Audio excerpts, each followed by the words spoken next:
2 కొరింథీ 5:17 ఒకసారి చదువుదామా. కాగా ఎవడైనను క్రీస్తునందున్న ఎడల వాడు నూతన సృష్టి, పాతవి గతించెను, ఇదిగో ఇదిగో క్రొత్తవాయెను అని రాయబడి ఉంది. ప్రియమైనదిరా, ఇక్కడ మనం గమనించినట్లయితే మన జీవితాలలో క్రీస్తు నందు ఉన్నప్పుడు జీవిత విధానము, అలాగే క్రీస్తుని ఎరగక ముందు ఉన్న జీవితమును దేవుని వాక్యము పాతవి అంటుంది. అంటే పాత జీవితం అని, పాత యొక్క ప్రవర్తన అని చెప్పి దేవుని వాక్యం సెలవిస్తుంది. ఇప్పుడైతే క్రీస్తు యేసునందున్న వారికి ఇక్కడైతే ఏ శిక్షా విధి లేదని రాయబడి ఉంది. ఇప్పుడు క్రీస్తు యేసునందున్న వారు నూతన సృష్టి అని రాయబడి ఉంది. ప్రియమైనదిరా, కాబట్టి మనము ఈ వాక్యమును బట్టి కొంచెం గనక ఆలోచించినట్లయితే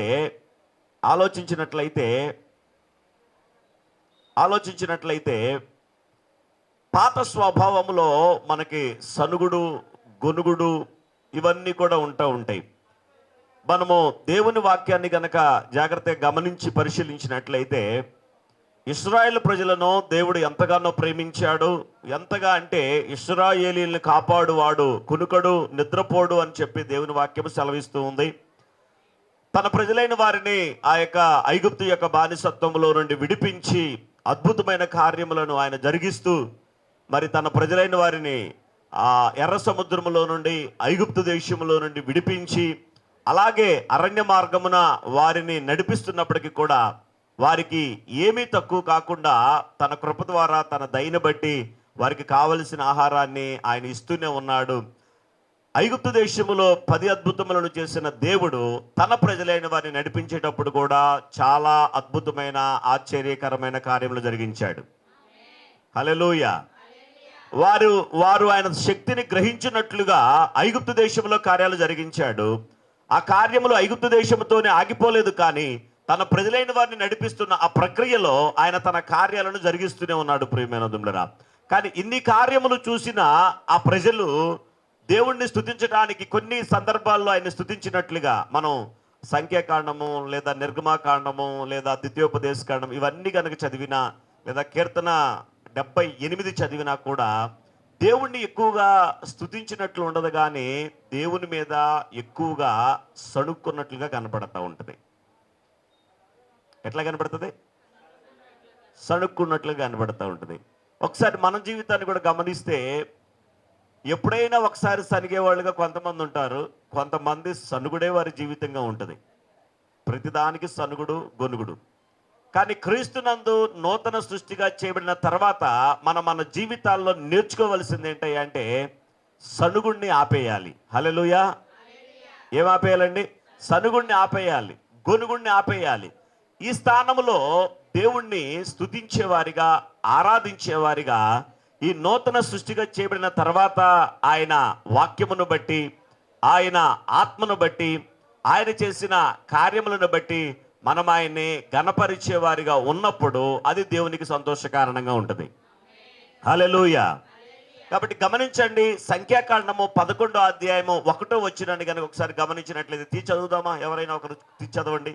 సంఖ్యాకాండము 11వ అధ్యాయం 1వ వచనము. చూడండి, జనులు ఆయాసమును గూర్చి సనుగుచుండగా అది యెహోవాకు వినబడెను అని రాయబడి ఉంటుంది. ప్రియమైనదులరా, జనులు ఆయాసమును గూర్చి ఏం చేస్తూ ఉన్నారయ్యా అంటే సణుగుతూ ఉన్నారు, గొణుగుతూ ఉన్నారు.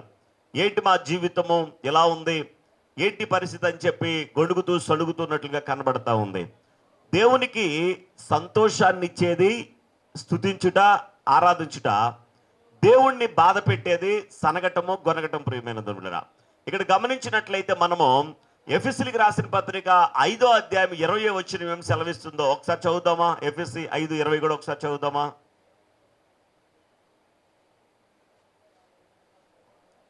ఎఫెసీయులకు రాసిన పత్రిక 5వ అధ్యాయము 20వ వచనము. మన ప్రభు అయిన యేసుక్రీస్తు పేరట సమస్తమును గూర్చి తండ్రి అయిన దేవునికి ఎల్లప్పుడూ చూడండి, కృతజ్ఞతాస్తుతులు చెల్లించుచు క్రీస్తునందలి భయముతో ఒకరికొకడు లోబడి ఉండుడి, దేవునికి మహిమ కలుగును గాక. హల్లెలూయా. మనం గమనించినట్లయితే ప్రియమైన దేవుని వాక్యం అంటుంది, సమస్తమును గూర్చి కూడా ఆయన్ని స్తుతించమని చెప్తుంది, సమస్తమును బట్టి కూడా ఆయన్ని గణపరచమని చెప్తుంది. దేవుడు తన ప్రజల ఎడల ఎంత కనికరమును, ఎంత దయను, ఎన్ని అద్భుతములు జరిగించినప్పటికీ కూడా ఇశ్రాయేలు ప్రజలు ఐగుప్తు దేశములో నుండి దేవుడు వారికి గొప్ప ఆశీర్వాదకరమైన దేశమును వాగ్దానము చేశాడు. హల్లెలూయా.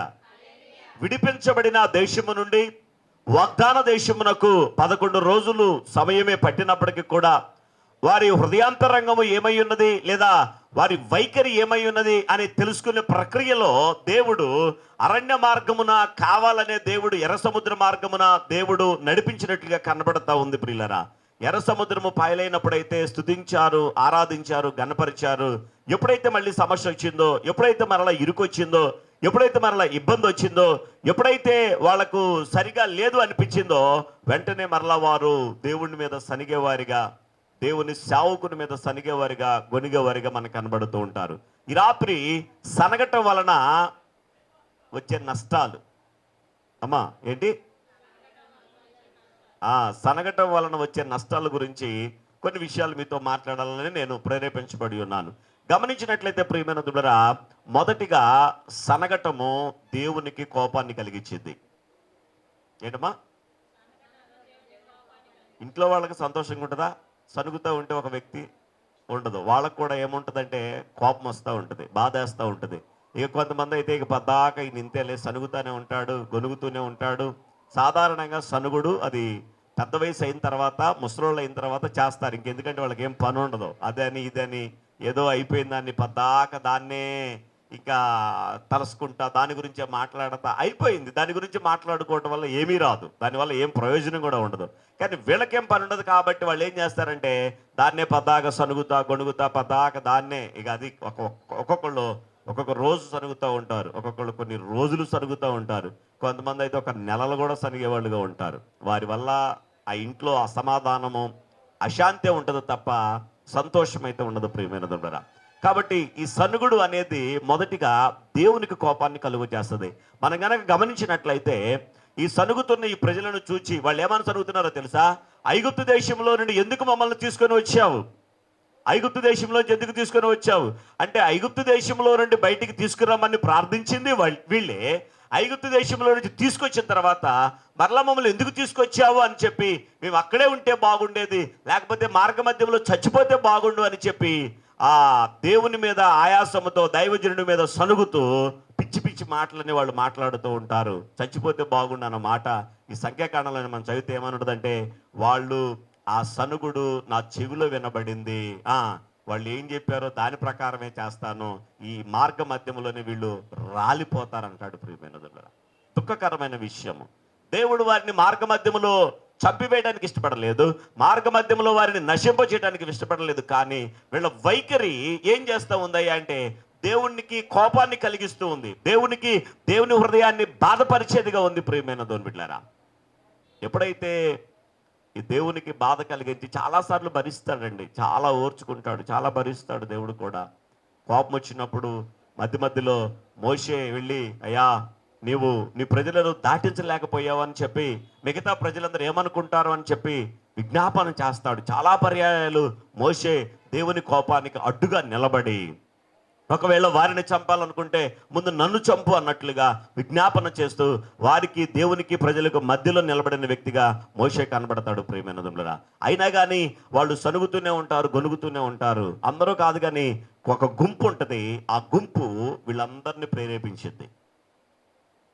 అందరూ కాదు, అందరూ అలాంటి వారు ఉండరు, కానీ ఆ మనుషుల్లోనే ఒక గుంపు ఉంటుంది. కొంతమంది ఉంటారు, ఆ ఒక్కళ్ళే మిగతా వాళ్ళందరినీ కూడా చెడగొడతా ఉంటారు, మిగతా వాళ్ళందరికీ కూడా లేనిపోయి గుర్తు చేస్తూ ఉంటారు, మిగతా వాళ్ళందరి యొక్క మనసులను, హృదయాలను, ఆలోచన విధానాన్ని పాడు చేయడానికి ప్రయత్నం చేస్తూ ఉంటారు.